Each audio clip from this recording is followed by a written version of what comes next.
Buenos días, bienvenidos un día más a Ser y Media, un encuentro informativo que celebramos desde nuestro estudio de televisión. Hoy queremos abordar el impacto socioeconómico del daño cerebral, que afecta tanto a las personas que tienen daño cerebral como a las familias. Un impacto, como digo, social y económico importante, relevante, que el Observatorio de Daño Cerebral España ha querido analizar con detenimiento para tener una serie de soluciones, de aportaciones, de la realidad de lo que estamos viviendo, porque al final, si no tenemos datos de las situaciones que vivimos cada día, es complicado luego abordarlo en las resoluciones, ¿no?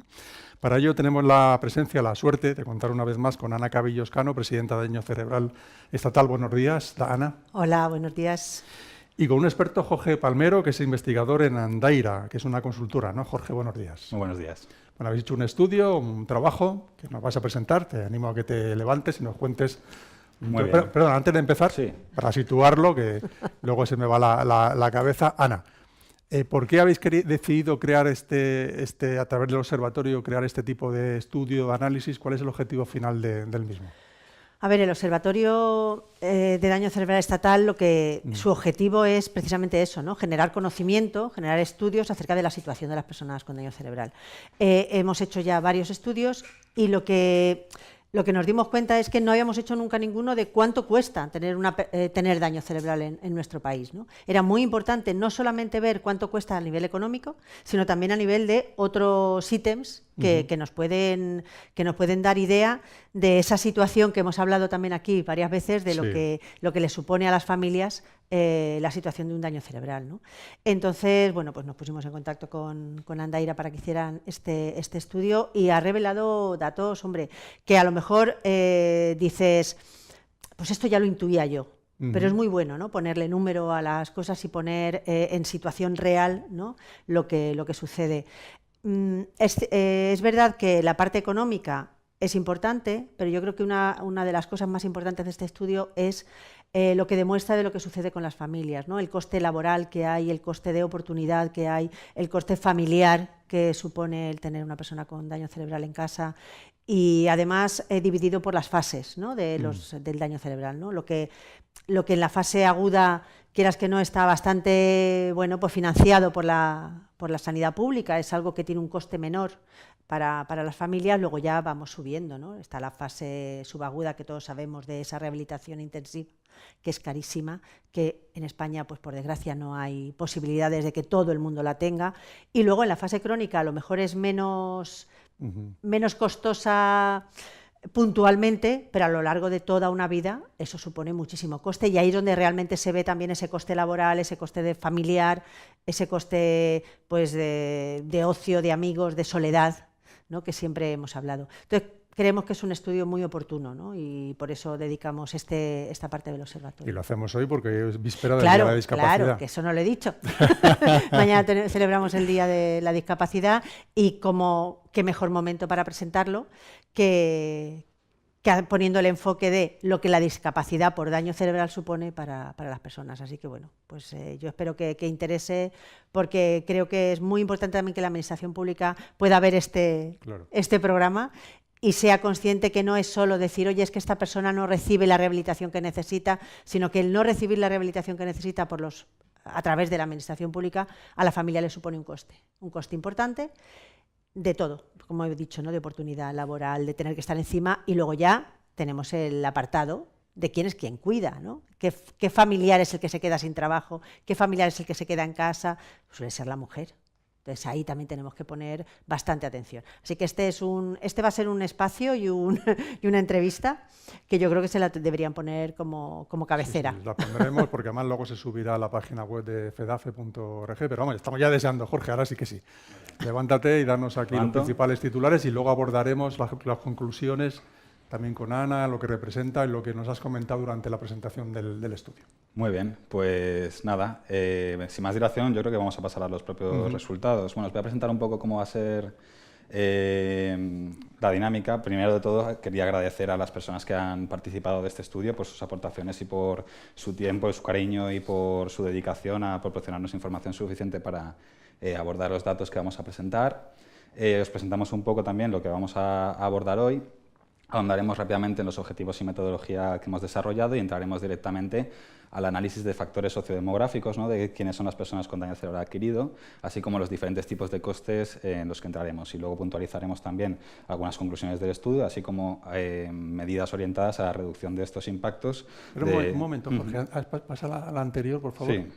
Lo digo por destacar, he visto el número de personas con las que habéis hablado son bastante importantes, ¿no? Sí, bueno, esto lo presentaremos luego en la metodología. Aquí lo que se recoge son las fechas de trabajo de campo, ¿no? Sí. Que ha sido un trabajo de campo arduo, que ha llevado un tiempo, un cocinado, que ha durado pues, unos 5 meses, en los cuales se han hablado con múltiples agentes para extraer las mayores conclusiones posibles. Pasando ya, bueno, pues un poco de introducción, si es verdad que ya hemos introducido un poco, ¿no? Pero este estudio tiene por objetivo medir estos impactos socioeconómicos, que son a nivel de gasto directo, que serían estos impactos directos, ¿no?, como transferencias económicas hacia los servicios de rehabilitación, otros tipos de apoyos que necesiten las personas a lo largo de su vida, así como los indirectos, ¿no?, que impactan tanto en la persona como en el núcleo familiar al respecto de la transformación de las realidades de cuidados o de otro tipo de transformaciones, de los roles familiares, emocionales, conductuales. Bueno, iremos abordándolos. Pasando, bueno, también queríamos presentar que el estudio se ha estructurado, sobre todo en estas fases, ¿no?, que tiene el daño cerebral adquirido. La fase aguda, una fase en la que el impacto económico no es tan grande, pero viene de repente, ¿no?, como toda la situación que toca abordar de manera médica. Una vez se acaba esta fase con la salida del servicio hospitalario, entramos en la fase subaguda con una gran carga de costes asociados a los procesos de neurorehabilitación y finalmente pues una fase crónica que ya dura hasta, pues, generalmente hasta el final de la vida, donde hay una serie de impactos, tanto económicamente directos como indirectos, que afectan a los núcleos familiares. Por definir un poco los objetivos, eso, lo que he comentado, ¿no? Abordar los gastos socioeconómicos, tanto a nivel de la persona como a nivel de la familia, y para ello, pues eso, se han abordado impactos económicos, también laborales, a niveles de servicios sanitarios, sociosanitarios y sociales, impactos a nivel social, de relaciones interpersonales de las personas, así como los emocionales, que muchas veces se acaban de lado, pero son igual de importantes e igual de trascendentes que muchas veces los económicos. Pasando a la metodología, la presento rápidamente.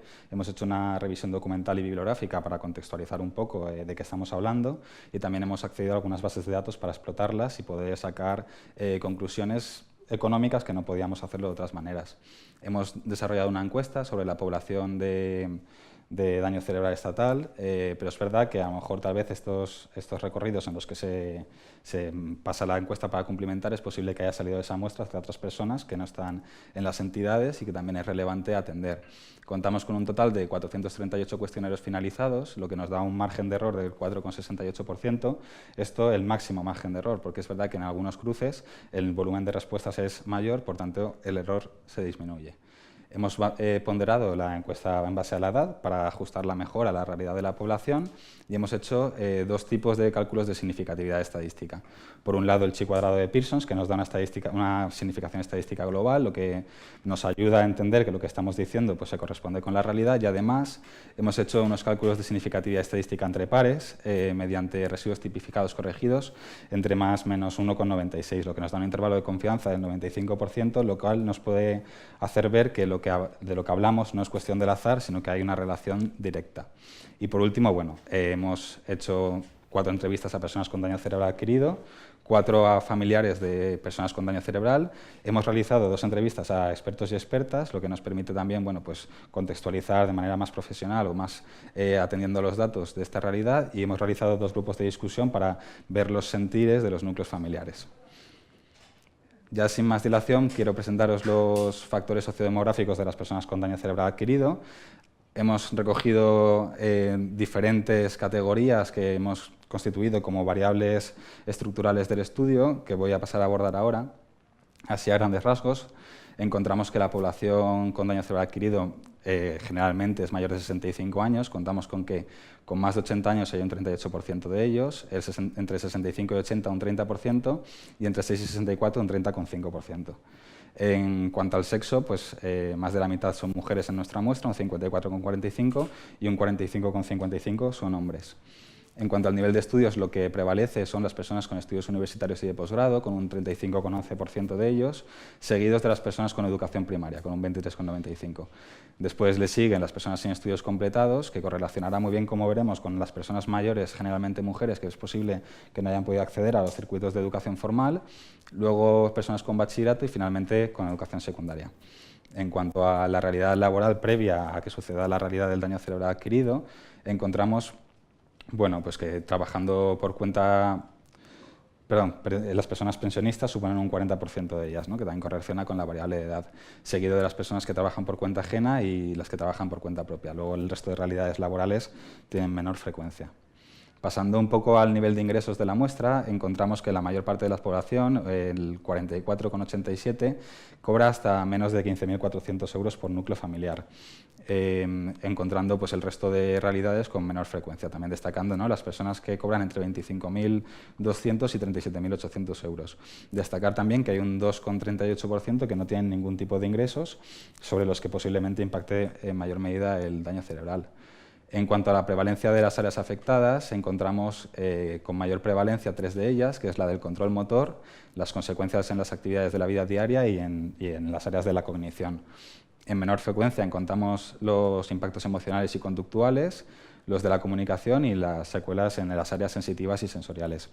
Y destacar también pues, un 3,3 en el nivel de alerta, que es una secuela que no, o sea, un área que no se ha detectado mucho, también por las condiciones de esta que veremos más adelante. Hemos también decidido hacer un índice de áreas afectadas y su concurrencia para ver cómo coinciden entre ellas. No cuáles en la combinatoria, pero sí cuántas hay como frecuencia acumulada. Encontramos más o menos pues, una distribución relativamente similar, ¿no? Entre el 1 y el 3 encontramos casi la mitad de los casos y para ir reduciéndose en 4, 5, 6 o 7 áreas afectadas concurrentes. Ya con los últimos datos que os presentamos de la muestra, pues en cuanto al reconocimiento de la discapacidad, un 27,8% no la tienen reconocida debido a diferentes factores, lo cual es un dato esclarecedor. Sin embargo, el resto de personas sí que lo tienen reconocido, pero es verdad que el 1,76% es un menor a 33%, lo cual supone dificultades en el acceso a ayudas, prestaciones, subvenciones. Y luego, pues en diferente grado tenemos al resto de personas, destacando que un 36,22% tienen más de un 75% de discapacidad reconocida. En cuanto a la dependencia encontramos más o menos lo mismo, donde vuelvo a destacar de nuevo que un 27,69% de las personas no tiene la dependencia reconocida, que correlaciona un poco con la de la discapacidad, lo cual encontramos ahí como un cuarto de la población con daño cerebral no tiene acceso a estos sistemas de reconocimiento y a los beneficios que se desprenden de ellos. Por último, presentaros que en cuanto al tamaño del municipio, lo que más destaca es las personas que viven en ciudades de menos de 250.000 habitantes, que son un 49,2%. Y en cuanto al tipo de residencia, la mayor parte de ellas, el 70%, reside en una casa en propiedad con sus familiares, seguidos de los que vienen a alquiler con sus familiares y otro tipo de casuísticas de tipo de residencia. Habiendo presentado un poco la muestra, queríamos pasar ya directamente a los resultados. Voy a presentaros primero el análisis de los costes directos, que son estos que, como comentaba al principio, dependen de transferencia económica directa. Para la fase aguda, como ya hemos comentado antes, está bien comprendida en el marco del Servicio Nacional de Salud. Cuando una persona tiene un episodio que puede generar un daño cerebral, pues se le atiende en los servicios de urgencia hospitalaria y en los servicios hospitalarios. Sin embargo, sí que aparecen microcostes para las familias, como puede ser el transporte al hospital, en taxi, en vehículo privado, en transporte público, alojamiento, si hubiese que desplazarse de localidad, alimentación, bueno, que no se contabilizan nunca, pero siempre están ahí y depende del bolsillo, puede ser mayor o menos costoso. Sin embargo, sí que hemos hecho una aproximación hacia los costes que le supone al Sistema Nacional de Salud atender estas situaciones mediante el registro de actividad sanitaria especializada, lo que nos da un rango para el rango de tiempo del 2016 al 2023 de entre unos 5.200 y unos 6.200 euros por atención. En cuanto, pasando ya a los costes en la fase subaguda y en la fase crónica, bueno, lo hemos comentado antes, ¿no? Las diferencias entre cada uno de los dos tipos de costes. Pues la fase subaguda son intensos y muy concretos y generan una gran demanda de recursos económicos, mientras que en la fase crónica son más ligeros en el tiempo, tienen una menor intensidad, una menor frecuencia, pero si lo calculamos a la larga es posible que incluso el coste total sea mayor.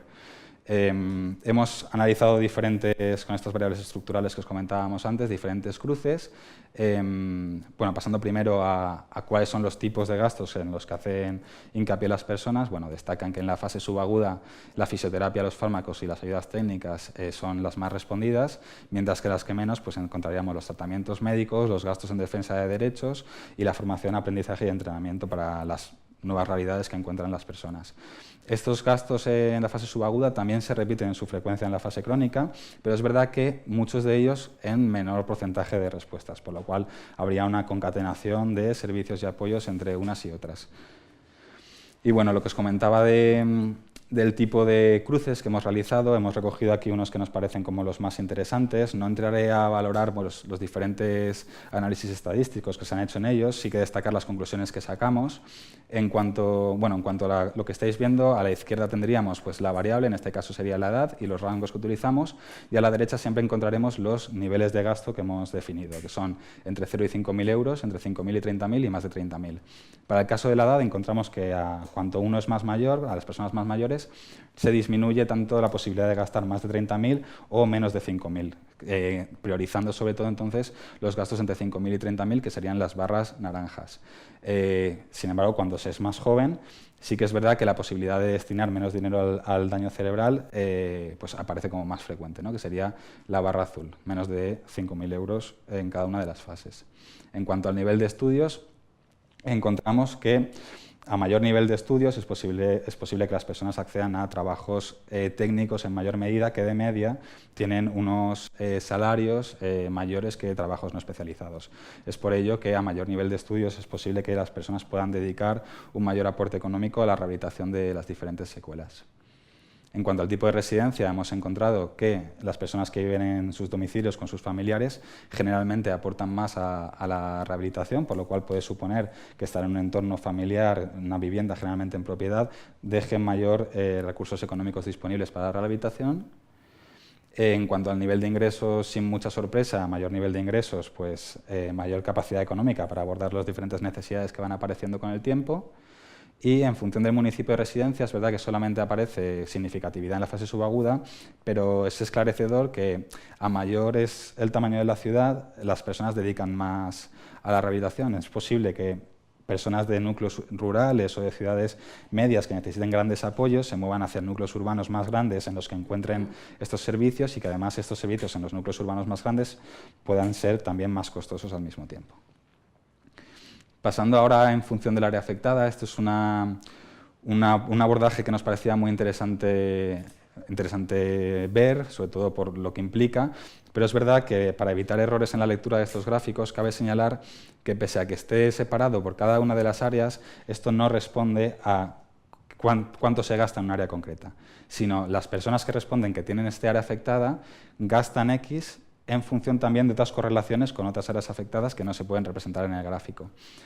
Como consecuencia de ello, lo que vemos es que para la mayoría de los casos se gasta entre 5.000 y 30.000 euros en todas las áreas, seguidos por las áreas entre 0 y 5.000 y por último las de más de 30.000 euros. Destacar la diferencia en las secuelas del nivel de alerta, donde el 70% responde que gastan entre 0 y 5.000. Esto se debe a porque en las secuelas del nivel de alerta hay un estado de conciencia reducida o una sociedad de conciencia, lo que imposibilita realizar algunos tipos de terapia, especialmente las más caras. Lo mismo se repite en la fase crónica, ¿no? Tenemos más o menos la misma dinámica, salvo en las secuelas de la cognición y en las secuelas emocionales y conductuales, que se dispara entre el 0 y 5.000, pero es posible que se deba a la falta de significatividad estadística de pares, que es lo que vimos, que en este caso no nos aparece. Otros costes directos que también creo que son relevantes rescatar, que no aparecen en lo cuantitativo, pero sí en lo cualitativo, pues responde a los apoyos profesionales en el domicilio, ¿no? Cuando aparecen estas necesidades crónicas de apoyos, pues muchas veces las familias contratan a profesionales de los cuidados, pero también es cierto que en menor cantidad de horas de las que necesite la persona con daño cerebral o incluso para desarrollar algunas tareas que no revierten directamente en sus apoyos. Aparecen costes de psicología y psiquiatría porque aparecen necesidades de apoyo en cuanto a pues malestares emocionales que se generan, ¿no? Situaciones de depresión, ansiedad, cambios de roles familiares, que estos apoyos pueden venir bien, muchas veces provistos mediante los mercados privados. Aparecen costes derivados importantes de las secuelas motoras del daño cerebral adquirido, en cuanto a equipamiento de la vida diaria, ¿no? Material ortoprotésico que se pueda necesitar, o otro tipo de utensilios como agarraderas, bolsas de deposiciones, colchones antiescaras, que suelen ser caros y no suelen tener una contrapartida económica total al gasto que implican. Costes de adaptabilidad de la vivienda, muchas veces las gentes necesitan grúas para la movilidad en el domicilio, otro tipo de apoyos, que son costosos y abordan las familias previamente, y luego es posible que las administraciones públicas reviertan una parte de este coste, muchas veces no todo el coste completo. Y también pues, coste de movilidad, transporte y transporte adaptado para moverse también fuera del domicilio, porque las personas también continúan haciendo su vida diaria en la medida de lo posible en su comunidad y pues necesitan adaptar su vehículo a las necesidades que aparecen de movilidad, para ir a la fisioterapia, para ir a cualquier servicio, para disfrutar de un día con amigos, lo que haga falta. Entonces, pues eso, adaptar el vehículo, también utilizar taxis adaptados, pero muchas veces son muy caros, hay menor disponibilidad de ellos de las que se precisa, etcétera. Y también, bueno, pues del uso de centros residenciales y recursos de día. En ocasiones, generalmente, para las personas que necesitan más apoyo, pues se recurre a centros residenciales, y muchas personas tienen la plaza garantizada de manera pública, pero las listas de espera a veces son demasiado largas, que obligan a las personas a pues residir en centros privados o concertados, que implican un gran coste económico. Pasando ahora a los impactos indirectos, que son estos pues ya de tipo de transformación laboral, emocional, social, encontramos una realidad clara, que es que el 73% de las personas con daño cerebral ha tenido que dejar de trabajar. Es el mayor impacto que se detecta en este sentido, que reduce muy frecuentemente los ingresos percibidos de la persona y del núcleo familiar, seguido de otras realidades en menor frecuencia, como que la carrera profesional se ha resentido, que no puede plantearse trabajar fuera de casa, etc. También, pues eso, ¿no? Las fuentes de ingresos se transforman, prácticamente con una correlación directa, ¿no? Es decir, si el 70% ha perdido su empleo, el 70% casi pasa a pasar a percibir pensiones contributivas derivadas del trabajo, ¿no? Sin embargo, sí que tenemos casi un 30% de personas que siguen percibiendo rentas del trabajo, por lo tanto no habrían perdido el trabajo en su totalidad, a lo mejor se ha cambiado pues, o los tipos de contrato, las horas que trabajan o el propio trabajo que desarrollan. Seguido de otras realidades, ¿no? Como las pensiones no contributivas en personas mayores, rentas de la propiedad y del capital quien tenga, subsidios y prestaciones, y destacando que hay un 4,1 de personas que no tienen ingresos y otra 2,7 que tienen ingresos irregulares. En cuanto a las transformaciones del núcleo familiar, pues también aparecen varias. Destaca que el 27,1 de las familias no ha tenido ningún cambio a nivel laboral, lo que nos deja pues eso, un 73% que sí que lo ha tenido. Que serían pues, estas diferentes realidades, ¿no? Una o más personas han tenido que dejar de trabajar, una o más personas tienen problemas para cumplir sus horarios, han tenido que reducir su jornada laboral, han afectado a su carrera profesional, bueno, una multitud de impactos de diferente índole que al final reducen pues, ingresos en los núcleos familiares. También nos parecía importante en la realidad laboral abordar la cuestión de género y nos preguntábamos, en el caso de que fuese un hombre o una mujer la que adquiere daño cerebral, ¿quién le cuida, ¿no? Encontramos pues que la realidad, si tú lo miras de manera comparada, encontramos que no hay diferencias realmente. Si el afectado es un hombre, pues le cuida un 20% más de veces la mujer, y si es una mujer, le cuida un 20% más de veces un hombre. Esto que a priori nos diría que no hay diferencias de género, sí que las hay en la frecuencia de respuestas. Encontramos que hay muchas más mujeres que hombres que afirman que cuidan de un familiar. Por tanto, sí que encontraríamos que las mujeres, por lo general, cuidan más que los hombres en el caso del daño cerebral adquirido. En cuanto a las relaciones sociales, si bien no tenemos un gráfico, lo comentábamos antes, estas se transforman muchas veces con la aparición del daño cerebral, ¿no? Las personas pues, tienden a perder sus amistades o sus relaciones previas y se transforman hacia otras muy vinculadas con el mundo de la discapacidad o del daño cerebral. Esto ha relatado en las experiencias vitales de las personas pues, situaciones un poco a veces de soledad no deseada, que es como un poco la inequidad entre las relaciones que uno quiere y las relaciones que uno tiene. Y esto también afecta también a las familias que posponen su ocio para priorizar que la persona con daño cerebral pues, pueda tener su ocio, y al final se acaba generando un círculo vicioso en este sentido. En cuanto al tiempo de cuidado, también lo hemos explorado profundamente con diferentes variables que nos arrojan una realidad donde hay unas grandes cargas de cuidados. En este sentido, hemos cruzado pues las horas que necesita la persona de cuidados con las horas que aporta el cuidador o la cuidadora principal y nos dice que para las realidades de menos de 8 horas de cuidados, prácticamente siempre hay una persona que es la misma que cuida a esta persona. Sin embargo, a mayor cantidad de horas, parece que estos cuidadores principales aparecen unos nuevos cuidadores, que pueden ser otros familiares, cuidados profesionales o otro tipo de recursos. En cuanto a una de las dimensiones importantes también es cómo impacta esta carga de cuidados a las personas que cuidan, ¿no? Generalmente mujeres. Pues encontramos que el 73,6% afirma que le ha afectado emocionalmente de alguna manera y un 72% dice que está cansado. También aparecen impactos, ¿no?, en salud mental, como decíamos antes, de costes psiquiátricos o costes psicológicos, deterioro físico, sobre todo por las cargas de movimiento de peso, etc. Y también aparecen otros tipos de impactos más a nivel social, ¿no?, como que se ha tenido que reducir el ocio y el tiempo, no tiene tiempo para cuidarse a uno mismo, no poder irse de vacaciones, tener conflictos con la pareja, bueno, una serie de impactos que van apareciendo con el tiempo. Y bueno, para ahondar un poco, ¿no?, en el sexo del cuidador principal y en el rol de la persona con cuidadora principal, encontramos que madres y hijas tienden a cuidar mucho más que padres y hijos, a una proporción en total de los diferentes perfiles que hemos valorado de un 73-26%, donde el 73% son mujeres las que cuidan. Y destacando eso de nuevo, un impacto grande físico en los familiares, especialmente cuando hay cargas, cuando hay secuelas en las áreas motoras, ¿no? Pasando ahora ya, habiendo abordado los tipos de gastos, ya rápidamente presentaros los factores correctores. Esto lo hemos planteado como las ayudas y prestaciones que reciben y las subvenciones y desgravaciones. Vemos una correlación en las personas que no han recibido ayudas económicas ni prestaciones, que los porcentajes son bastante similares a las que no tienen la dependencia ni la discapacidad reconocida, lo cual nos puede hacer una vinculación en ese sentido de que la ausencia de estos reconocimientos implica que no se corrigen los gastos que se abordan. Sin embargo, sí que encontramos que la mayor frecuencia se encontraría entre las 2.000 y 5.000 euros en cuanto a ayudas y prestaciones y subvenciones y desgravaciones recibidas. Voy a entrar ya a las conclusiones. Pues la primera es que hay grandes gastos directos asociados al daño cerebral adquirido que se materializan de manera diferente en cada una de las subfases, destacando la fase subaguda y la fase crónica, ¿no?, con sus particularidades en el gasto. El género es el factor clave en cuanto al factor de empobrecimiento.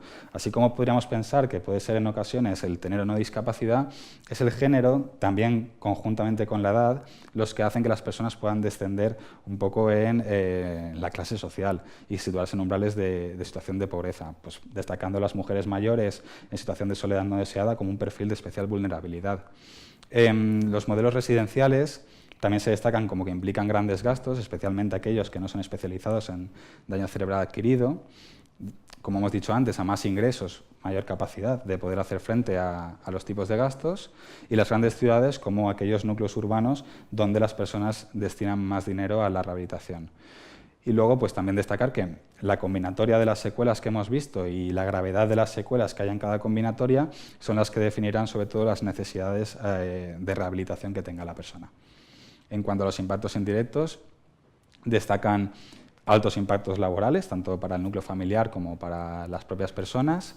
A nivel social, las redes previas se destejen y se generan unas nuevas que en ocasiones pueden no ser satisfactorias. Aparece una alta necesidad de cuidados y una alta provisión de horas que genera tanto impactos para la propia persona con daño cerebral adquirido como para las personas cuidadoras principales, frecuentemente mujeres, ¿no? Y entonces, pues aparecen que las personas con más necesidades, más vulnerables, son aquellas que residen en grandes municipios, las personas mayores, las mujeres, las personas con menos estudios, las que viven en centros residenciales, las que tienen mayor grado de dependencia o las que tienen mayor índice de secuelas. Y también señalar que el alto impacto que genera la carga de cuidados en las personas cuidadoras principales, ¿no?, como impactos a nivel de salud mental, reducción de ocio y tiempo libre, falta de cuidado de uno mismo, etc. Y para concluir, queríamos proponer algunas medidas orientadas a la reducción de estos impactos, porque creo que siempre está bien concluir de manera propositiva.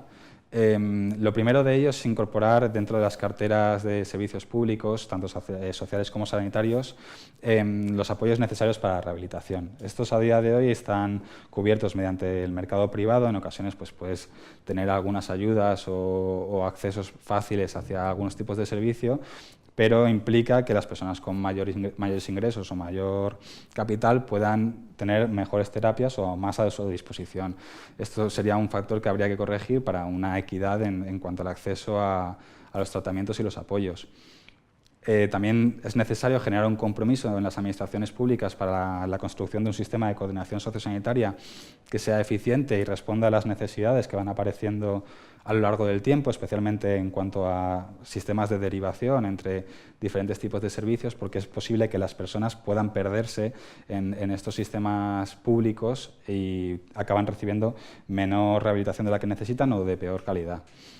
También creo que ha sido clave en las entrevistas que aparece la comunidad como proveedora de apoyos, ¿no? Muchas veces la sobrecarga de los cuidados en las familias, en las mujeres, pues acaban generando síndromes de cuidadores quemados que la comunidad puede venir a resolver, ¿no? De diferentes maneras, tanto pensando en la escalera de vecinos como en todos los servicios, tanto públicos como privados, que encontramos en nuestras comunidades para proveer apoyos de una manera más holística. También pensamos, ¿no? Repensar los servicios hacia la menor dependencia posible. En ocasiones tenemos servicios que parece que tienden a cronificar a las personas en ellos y se genera como una especie de círculo en las cuales las personas no pueden salir de estos y siempre precisan de apoyos, ¿no? Tal vez cambiar la mirada de algunos servicios hacia la propia independencia, la autonomía, pues podría ser beneficioso. También intentar superar ciertos marcos de institucionalización que aparecen en muchas realidades de la discapacidad, también en el daño cerebral adquirido. Si bien los centros residenciales o los centros de día muchas veces son necesarios para grandes cargas de cuidados o grandes necesidades de apoyos, siempre se recoge que se busca aquellos que sean más especializados en daño cerebral adquirido, más pequeños, en contacto con la comunidad, donde las preferencias y la independencia de la persona pues, se siga manteniendo a pesar de estar en un centro residencial, ¿no? Destacando como estos procesos novedosos hacia unas vidas más elegidas. También destacamos que el asociacionismo y el tercer sector son elementos principales de la reducción de los costes, tanto directos con ayudas y prestaciones desde las entidades, como indirectos de generando redes de vínculos afectivas y de confianza, ¿no? Y destacamos la formación, detección y abordaje del DCA, porque es verdad que muchas personas nos han dicho que tardaron en darse cuenta que se les negaba esta realidad cuando iban a ciertos centros médicos hospitalarios o que no hay sistemas de detección en centros educativos o centros de trabajo y que podría ayudar a prevenir o a reducir ciertos impactos. Y por último, ya reducir pues eso, los impactos emocionales, sociales en las personas cuidadoras principales, ¿no? Que es cuando se hablan con ellas, muchas de ellas pues tienen una gran carga de cuidados que a pesar de que lo hacen evidentemente pues por un amor hacia las personas con daño cerebral adquirido, precisan de apoyos y estos han de ser garantizados. Y bueno, estos son un poco los resultados de la investigación que hemos realizado. Pues muy interesante. ¿Le puede dejar las conclusiones? Sí. Voy a pedir a nuestro técnico que ahí deja esas conclusiones ahí encima de la mesa, porque yo creo que, siéntate si quieres, Ana, esto da para mucho la presentación, da para hablar mucho. Repito, se va a colgar tanto este vídeo que tenemos hoy, que estamos difundiendo hoy, se va a colgar en la página de FEDAFE, fedafe.org, el estudio completo para que quien quiera pueda analizarlo, especialistas, sociólogos, la Administración, recordemos que la Administración, tanto el Ministerio de Sanidad como el Ministerio de Asuntos Sociales, como Derechos Sociales, como las comunidades autónomas, que también lo analicen con detenimiento, ¿no? Es un poco también el objetivo de todo esto, ¿no, Ana? La verdad es que viendo los resultados que han salido y demás, es lo que decíamos al principio, son cosas que sabes, pero que ponerlas en número y ponerlas es importante. A ver, el observatorio, este estudio y el Observatorio de Daño Cerebral está financiado, ¿no?, por el Ministerio de Derechos Sociales. Entonces, bueno, pues yo creo que esto es algo que sale de su propio dinero. Claro. Pues yo creo que se lo mandaremos, lógicamente, para que lo estudien, porque aquí hay Claro. trabajo para todo el mundo. O sea, aquí no es para uno solo. O sea, aquí podemos ir cogiendo punto por punto y empezamos a repartir. Pero nos tenemos que poner ya, porque de esto hemos hablado en muchas ocasiones. O sea, venimos aquí y yo creo que ya estoy hasta un poco... Me voy a grabar sí. Y me voy a poner. Sí. Porque es que lo decimos siempre y bueno, espero que con estos datos y con estos resultados, bueno, pues le demos más fuerza a nuestra reivindicación. Claro.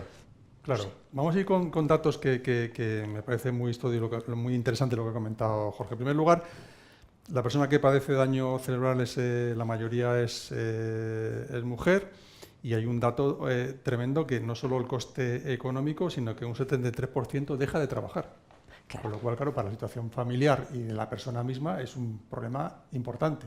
Claro, es que esto al final es un continuo, ¿no? Que tiene muchas partes. Si tú tienes una persona que, bueno, mientras ha estado hospitalizada, pues sí consigues apoyo de tu empresa, oye, mira, pues quédate el tiempo que necesites, tal. Pero esto es crónico, tiene una cronicidad.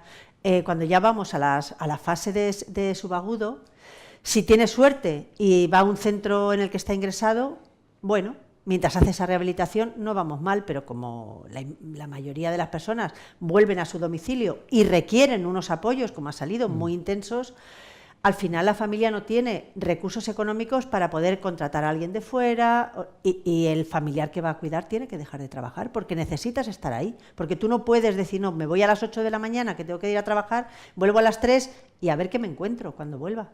Es que no puedes. Entonces, esto al final empobrece totalmente a las familias, porque es lo que me ha parecido también muy interesante, que no os hayáis quedado, ¿no?, en quién pierde el trabajo, sino que además ha habido como diferentes formatos, ¿no?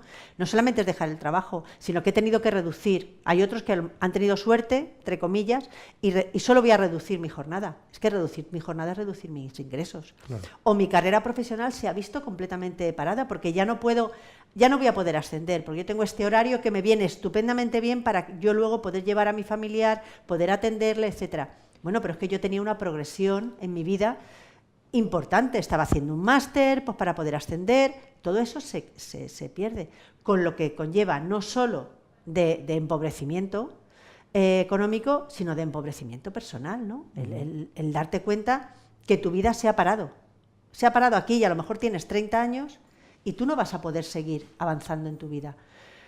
O sea, esto nos debería hacer pensar y nos debería mostrar que hay que poner recursos encima de la mesa para poder ayudar a estas familias, ¿no? Lo que decimos siempre, ¿no?, desde Daño Cerebral Estatal y desde todas las entidades. Aquí no hay una persona con daño cerebral, hay una familia con daño cerebral. Y las ayudas tienen que venir para atender a esa familia, a esa persona, claro que sí, pero para ayudar a esa familia, para que pueda sobrellevar todo lo que conlleva el tener a una persona con daño cerebral en casa. Otro asunto que ha salido, que hemos abordado aquí más veces, es el no reconocimiento ni de la discapacidad ni de la dependencia. Ahora, por cierto, que el Ministerio de Derechos Sociales está estudiando una reforma de la ley de dependencia, que está ahora mismo en Hacienda por un tema económico, pero hay un interés del ministro en sacarlo adelante. Este puede ser un tema importante a tener en cuenta, ¿no? Vamos a ver si somos capaces de hacerle llegar, ¿no?, todas estas necesidades. El tema de la discapacidad y la dependencia en daño cerebral es complejo, es muy complejo, porque al pasar tanto tiempo desde que tienes el accidente hasta que las secuelas ¿cómo se dice?, pues ya son crónicas, hay muchas veces que la valoración que te hacen luego no tiene validez, ¿no?, porque luego hay que volver otra vez a que te valoren, porque bueno, pues has tenido rehabilitación, con lo cual tienes que estar volviendo. El camino hacia la dependencia y discapacidad es un camino arduo, que tarda. En muchos sitios los centros base tienen unas listas de espera muy altas, y todo eso va, ¿cómo te diría?, pues también abrumando a las familias y abrumando a las personas. Teniendo también en cuenta que hay muchas secuelas que, al ser invisibles, las famosas que hemos hablado también aquí algunas veces, esas secuelas se valoran muy mal, ¿no? El nuevo baremo mejoró en algunas cuestiones, pero en otras cuestiones, bueno, pues todavía tiene que mejorar un poquito más. Las secuelas invisibles, si la persona que te está haciendo la valoración no las tiene, no es muy consciente de ello, pasan por encima, porque en una entrevista de media hora, 3/4 de hora, pues es muy complicado sacarlo a la luz. Entonces, ahí siempre estamos luchando con que nos admitan los informes, con que, etcétera, y de verdad que desde aquí no quiero hacer una crítica a los propios valoradores, que yo sé que en muchísimos casos, porque conozco a varios, no es una entrevista de media hora, sino que le dedican mucho más tiempo y tal, pero es que el daño cerebral es muy complejo. Tiene tantísimas aristas que es muy complejo hacer la valoración, y así que se quedan fuera o con valoraciones, pues eso, menores del 33%, y sin valoración de dependencia, con lo cual no tienen acceso a un montón de recursos. O O sea, que ahí es otro campo que tenemos que trabajar y, como muy bien dices, ahí tendremos que incidir mucho en el Ministerio para que tengan en cuenta esta realidad. Sí, sí, sí, porque te digo que de cara al año que viene su idea es renovar la ley de dependencia, hacer un cambio importante y sería un aspecto... No hemos tenido mucho éxito hasta ahora. Bueno, sí que, pero nosotros empujar. Cansinos hasta el final. Sí, sí, sí. Otro asunto que sale y que es habitual también, que es la mujer, que es la familia, especialmente la parte femenina, la que cuida de la persona con daño cerebral. Esto es una atención, una reclamación permanente, pero también la dependencia tiene un grado de ayuda, un asistente personal. También se podría incorporar o incrementar la presencia del asistente personal para la persona con daño cerebral. Eso tenemos que trabajarlo, y de hecho se está trabajando mucho para poder poner la figura del asistente personal en el centro de las ayudas para las personas con daño cerebral, porque para muchas personas, compatibilizándola con otras ayudas, es el foco. O sea, hay muchas personas que con un asistente personal podrían llevar una vida bastante normalizada, pero necesitan ese apoyo. Y un asistente personal, siempre que la ayuda consista en contratar a una persona, eso es muy caro. Entonces, sin la ayuda de la Administración a través de la dependencia, es muy complejo. Es verdad que ha cambiado mucho, porque al principio de la ley de la dependencia, yo me acuerdo, a las personas con daño cerebral y al resto también, solo le concedían el asistente personal si iban a trabajar o si iban a algo muy concreto de educación, no se tenía en cuenta para ir a rehabilitación ni nada por el estilo. Eso se ha flexibilizado bastante, pero sigue fallando mucho. Y repetimos, como las secuelas sean invisibles, no te lo conceden. Y luego que se conceden muy poquitas. O sea, se conceden muy poquitas asistencias personales. Luego también hay que formar a los profesionales que van a hacer esa asistencia personal. Hay que tener en cuenta que la asistencia personal lo que es son tus manos y tus pies. Pero el resto es la propia persona, ¿no?, la que decide. Tenemos que también defender mucho la libertad de la propia persona afectada.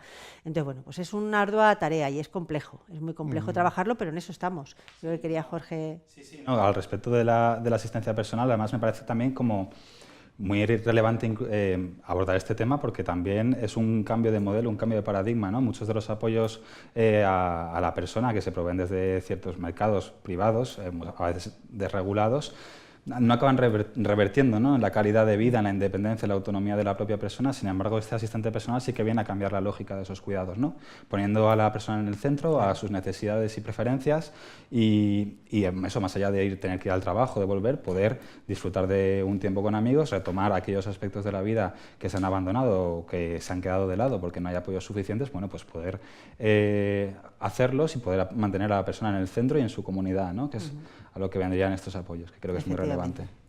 Que va relacionado en parte con el punto número 5, ¿no?, superar el marco de la institucionalización, el que no esté en una residencia, sino que esté en su casa con apoyos. Al final... Sí, pero tampoco tenemos que demonizar, que me parece interesante lo que ha dicho. No hay que demonizar las residencias ni demonizar los recursos residenciales. Lo que hay que hacer es humanizarlos. Lo que hay que hacer es que sean, pues esta persona está en una residencia, pero esta residencia lo que es su casa. Es su casa y desde su casa hace todas las actividades que haría si estuviese en su piso, porque hay veces que no hay posibilidades de mantenerse en su localidad o en su casa. Su domicilio. Vamos. Claro, en su domicilio, pues por 20.000 motivos. Lo que tenemos que hacer es eso, con asistentes personales, con formación del personal, con hacer estructuras abiertas. Además, en daño cerebral la normativa es autonómica, lógicamente, porque toda la normativa de residencias y demás es de competencia autonómica. En casi toda la normativa, las residencias para personas con daño cerebral son de muy poco número de personas, porque se entiende que una macro residencia de las que había antiguamente de 100, 150 personas, pues con una persona con daño cerebral, olvídate de tenerla. Pero es que con personas mayores ya tampoco se permiten. Pues todo ese tipo de cosas yo creo que es importante. Efectivamente, lo primero es poderle mantener en su entorno, en su domicilio, con los apoyos que se necesiten. Pero cuando no sea necesario, humanizar esas residencias, empezar a hacer viviendas tuteladas de muy poquitas personas, con los apoyos que se necesiten puntuales. Entonces, todo eso es lo que tenemos que ir poniendo en marcha en esa famosa que siempre decimos, ¿no?, del Plan Nacional de Daño Cerebral, que todo esto que estamos hablando debería estar ahí metido, ¿no?, para irlo poniendo en marcha poco a poco, despacito, con unos... El punto 1 habla de incorporación, lo hemos mencionado aquí antes, la cartera de servicios públicos, tanto sociales como sanitarios. Es importante la parte social, ¿no? Sí. Aquí vamos a retomar, que también estuvimos aquí en un desayuno hace muy poquito, el código al alta. Eso no se puede hacer, o sea, esto de incorporar en las carteras de servicios, sobre todo sanitarios, tú no puedes hacer eso realmente si tú no tienes un código al alta de daño cerebral. O sea, no puede ser que una persona cuando sale de alta en el daño cerebral no tenga ningún diagnóstico. O sea, salga con un ictus, con secuelas, No, esta persona tiene daño cerebral. ¿Y qué es el daño cerebral? Pues todo esto. Entonces, ahí es donde tenemos que poner ahora mismo el énfasis. Y una vez que tengamos nuestro código al alta, tenemos que meter en las carteras de servicios todo lo que al final se hace desde los hospitales cuando te dan el alta. Las sesiones de fisioterapia, las sesiones de logopedia, las sesiones de neuropsicología, todo eso tiene que estar dentro de la cartera de servicios, sino que cuando la familia sale y le dan el alta, es un peregrinar costosísimo hasta que encuentras el sitio. Interesantísimo unir esto con la parte de dónde vives, ¿no? Porque decías en el estudio, en las grandes ciudades es donde hay más necesidades. Sí. No es exactamente así, yo creo que también lo has dicho tú, ¿no? Es que claro, al final, ¿dónde está el recurso? En las grandes ciudades. Te tienes que mover. O sea, tú tienes tu vida hecha en un pueblo de 10.000 habitantes, pero ahí no tienes recursos. Entonces, tú y toda tu familia os tenéis que mover a una gran ciudad para poder proveer de recursos a la persona que tengo. No, lo que hay que hacer es acercar esos recursos también a los entornos rurales, que nuestro país está lleno de entornos rurales, está lleno. Luego hablamos de la España vaciada, claro. Pero es que si no hay recursos la España se va a seguir. Al final retorno económico, porque también genera riqueza en el entorno, si hay un profesional que trabaja allí, si hay un centro de cuidadores. Y además, que yo lo entiendo, yo soy una profesional que está ahora buscando, y vale, al principio me puedo ir a un entorno rural pequeñito, pero si en ese entorno rural pequeñito no hay nada, absolutamente nada, mi interés va a ser poderme ir a un sitio donde haya pues, muchas más cosas. Lo que tenemos que hacer es que ese entorno sea también apetecible para los profesionales. También quieran estar allí, también quieran abrir recursos en esos sitios, porque ahora es verdad que cuesta mucho, cuando el entorno es muy rural, cuesta mucho conseguir profesionales, eso es cierto. Llegan, están muy poquito tiempo y se van, y al final el recurso no es... El coste-beneficio, que también hay que mirarlo, ¿no? El coste-beneficio es tan pequeño que no compensa. Entonces, al final la familia tiene que peregrinar a la gran ciudad, que se va abarrotando de gente, que al final tampoco hay recursos para todos, sobre todo gratuitos y públicos, que es lo que debería ser, y te has llevado a toda tu familia, has dejado tu trabajo, has dejado tu entorno, estás desarraigado, o sea, es un penar. Punto 2. Compromiso, el sistema de coordinación sociosanitaria, el que llevamos hablando yo no sé cuánto tiempo, por lo menos 20 años. Toda la vida. Yo ya no sé lo que es la coordinación sociosanitaria, le hemos dado tantos conceptos que yo no sé decirte. Eso sería lo que debería ser, porque el daño cerebral, una vez que terminas tu fase aguda, entras en la subaguda, tienes la primera parte, que es muy sanitaria, pero ya conforme vas avanzando en esa rehabilitación, vas llegando a que sea cada vez más social, pero nunca deja de ser sanitaria. Entonces ahí tiene que haber una coordinación en el que tú puedas ir a tu médico de cabecera, que sepa quién eres porque tiene en su pantallita que esta persona tiene daño cerebral y qué consecuencias tiene, y a la vez el trabajador social de zona también conoce todo esto y hay recursos para poner encima de la mesa para atender a esa persona desde estas dos vertientes. Eso yo lo veo muy complicado. Yo reconozco que quizá estoy poniendo mis fuerzas en lo que hemos hablado del Código al Alta, del Plan Nacional, que el Plan Nacional debería llevar la parte de coordinación sociosanitaria, pero esa parte me tiene un poquito ya cansada. También soy muy sincera. Punto importante también el 3, la comunidad, que lo has mencionado antes también. Claro, es lo que hablamos, lo ideal sería poderlo dejar allí, ¿no? Porque la persona con daño cerebral y su familia se quede en su entorno, el entorno donde ha vivido siempre, poder generalizar todo lo que aprenda, toda la rehabilitación y poderla mantener en su entorno. Es complicado, pero ahí es donde tenemos que poner el foco. Y es verdad que ahora todas las subvenciones, sobre todo lo que tiene que ver con Fondo Social Europeo y todo este tipo de cuestiones, vienen para poder mantener a la persona en el entorno, porque se entiende que eso es mucho más caro que un recurso residencial, o algo, aunque también son bastante caros y son buenos. Y bueno, nosotros también abogamos por eso. Y las asociaciones, el movimiento asociativo del daño cerebral, su trabajo es eso, ¿no? Es poder acercar el apoyo y acercar la ayuda a las personas con daño cerebral y a su familia para que no se tengan que mover de su casa. Y yo creo que en eso funcionamos mucho mejor que la Administración en ese sentido, quizá porque tenemos menos carga, ¿no? de decretos, de normativas, de tal, y podemos acercarnos mucho más y con mucha más rapidez. Pero ahí es donde tenemos que poner también un foco importante presupuestario, el mantenerlos allí. A los nuestros y a las personas mayores, y yo creo que a todos los que necesiten apoyo. A todas las personas que necesitan apoyos, la comunidad yo creo que es como señalabas, como un elemento fundamental, ¿no? También para un cambio de lógicas y un cambio, pues eso, de las personas en el centro, ¿no? Y la comunidad a mí me gusta imaginármela como si fuese una llama que hace falta como activar, ¿no? Como que hay muchos agentes, pues como decías, pues el movimiento asociativo hace un trabajo excelente en los entornos comunitarios, pero creo que faltan agentes que se impliquen, que valoren tanto privados como públicos especialmente y que le dediquen tiempo y cuidado a generar nuevas redes que permitan a las personas eso, mantenerse en sus domicilios con los apoyos pertinentes desde todas las aristas, ¿no? Intentar cubrir los múltiples impactos que aparecen con el daño cerebral. Sí, pasa que también es peligroso en este sentido. Hay muchas veces que la Administración ha cogido eso de la comunidad y eso del voluntariado y ha dicho, es que todo esto se podría hacer muy bien así. Vamos a ver, estos son apoyos puntuales, ¿no? El que la vecina te ayude, el que haya redes vecinales que funcionan estupendamente bien, el que haya entidades del tercer sector que apoyen y que aporten, está fenomenal. Pero a las entidades del tercer sector las tienes que financiar adecuadamente para que estén donde tienen que estar y funcionen muy bien. Y el voluntariado es para cosas muy puntuales, ¿no? Para trabajos puntuales, para apoyos puntuales, para cosas puntuales. El resto es en un país como el nuestro, ¿no? En el que el estado del bienestar se supone que es en donde estamos. Todo lo demás tiene que proveerlo la Administración.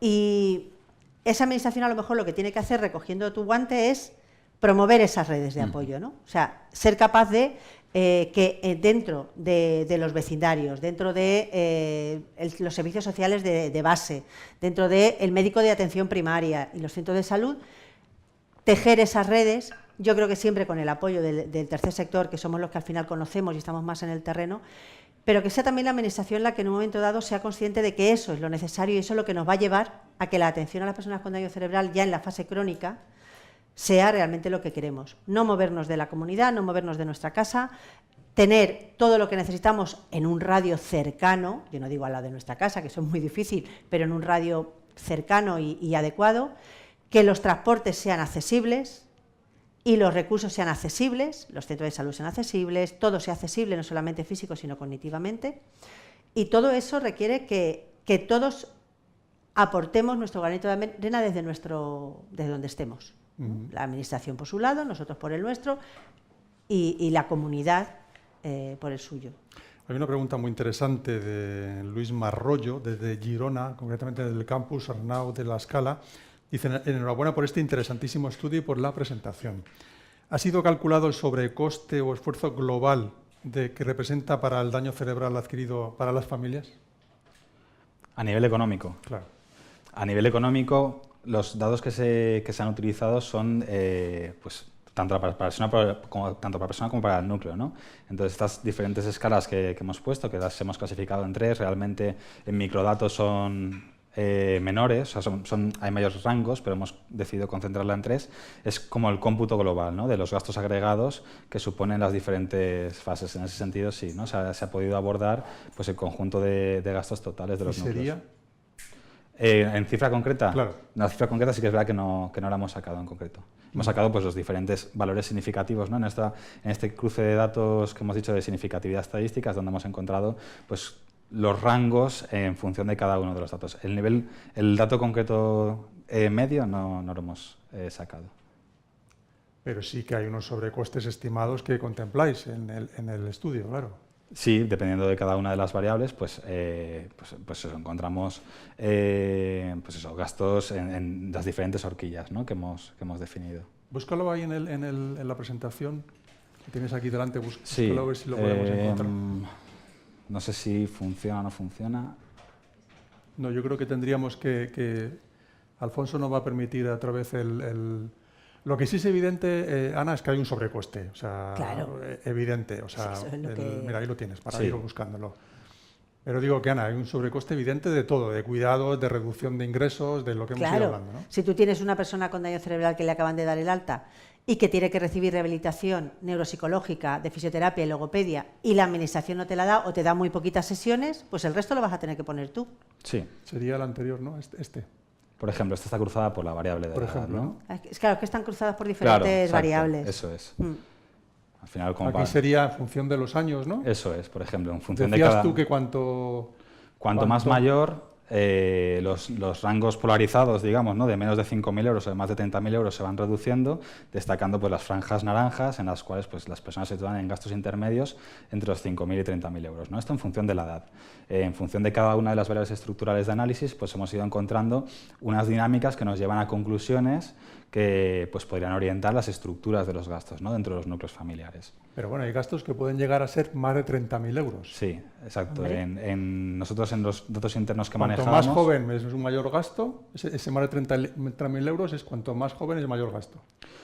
Y también menor, es decir, las personas más jóvenes destacan por una mayor frecuencia en más de 30.000 euros, pero también por una mayor frecuencia en menos de 5.000, ¿no? Entonces, es posible que a mayor edad la necesidad de recuperación y el aporte económico necesario vaya transformándose, ¿no? Que la edad pueda ser un valor a tener en cuenta a la hora de pensar apoyos, pensar recursos, pensar disponibilidad económica para abordar las necesidades de recuperación. Pero bueno, lo que está claro es que hay una media, más o menos, que es entre 5.000 y 30.000 euros, que es inevitable. Esa media... La podemos ver muy bien en cuanto al índice de secuelas. Vemos que generalmente pues, la mayoría se sitúan en ese rango. Digamos, la mitad de la muestra, en función de las secuelas, se sitúa entre los 5.000 y 30.000 euros. Sí, además aquí se ve muy bien claramente la media naranja, que entre 5.000 y 30.000 euros hay un sobrecoste por la enfermedad. Claro. En la subaguda, nosotros hemos hablado a ver, si te lo hace la administración, que además eso sí es interesante, ¿no? Ver el coste que habéis sacado, ese primer coste, ¿no? En la fase aguda, también me parece interesante ver cuánto le cuesta a la administración. Poco me parece, pero bueno, a la administración eso. En la fase subaguda, es verdad que cuando te dan de alta en el hospital, lo normal es que te den algunas sesiones de fisio, de logo, si no vas a un recurso especializado, pero es que el resto lo vas a pagar tú. Y si tú hablas con los centros de rehabilitación pues, que existen en España, es que mínimo al mes van a ser 6.000-7.000 euros. Si la rehabilitación que se requiere es global, 6.000-7.000 euros, 8.000 euros, ¿cuánto te pones al año? ¿Quién puede sostener eso? Entonces, yo entiendo que si tú no lo puedes sostener, ¿qué haces? Bueno, pues que le den unas poquitas sesiones de fisio, en este fisio que tengo aquí al lado de mi casa, que le den pues todo lo que yo pueda. Y si tengo la suerte de conocer, porque me han informado y nosotros hemos sabido hacerlo bien, de tener una entidad como la nuestra, ¿no? de daño cerebral, que puede hacer eso a un precio muchísimo más, en muchísimos casos a coste cero, pues no vamos mal, claro, porque al final eso lo va a recibir a un coste mucho menor. Pero es que en esta fase subaguda lo que tendría que ser es ir a un recurso de rehabilitación, y esos son muy caros, pues son recursos hospitalarios, y eso es carísimo. Entonces esto, o sea, me parece un estudio que pone en número lo que podíamos intuir y que nos da una herramienta muy importante para luego acercarnos a la administración y decirle, mira, es que esto, ¿qué familia puede sostener esto, no?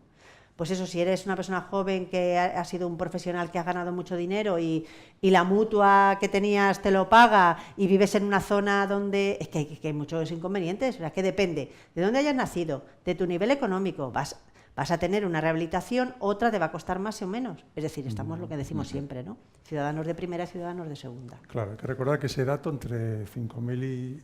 es anual, sería anual.